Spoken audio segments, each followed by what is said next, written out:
Gould et Campbell ont distingué 4 rôles que pouvait jouer le siège vis-à-vis de ses filiales et divisions dans le cadre de groupes multi-activités. Le développeur va mettre à disposition de ces dernières des ressources centrales, par exemple un système d'information sophistiqué ou des laboratoires de recherche et développement. Le gestionnaire de synergie va intervenir pour maximiser les synergies entre les activités, donc plutôt favoriser les mutualisations entre ces dernières. Le gestionnaire de portefeuille gérera ces activités comme un simple portefeuille de participation, n'intervenant quasiment pas dans la gestion des différentes filiales. Enfin, une sorte d'hybride entre le développeur et le gestionnaire de portefeuille repère des entreprises en difficulté et les redresse avant, en général, de les revendre. Bending Spoons entre dans cette dernière catégorie, mais sans revendre les entreprises acquises.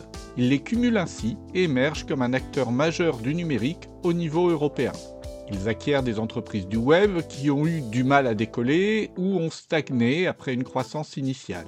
C'est ainsi qu'ils ont accumulé un portefeuille de marques connues comme WeTransfer, Evernote ou Meetup, ou encore Vimeo et Eventbrite, acquises tout récemment. Ils revendiquent désormais 150 millions d'utilisateurs et 600 millions de dollars de chiffre d'affaires. Leur stratégie ne consiste pas, toutefois, à redonner un élan de croissance à ces entreprises, mais à réduire drastiquement leurs coûts de fonctionnement. Ils ont par exemple supprimé les 3/4 des emplois de WeTransfer et la quasi-totalité chez Evernote. Le problème est que ce type de mesure radicale, si elle amène des bénéfices rapides, peut conduire à un décrochage technique ou commercial à moyen long terme.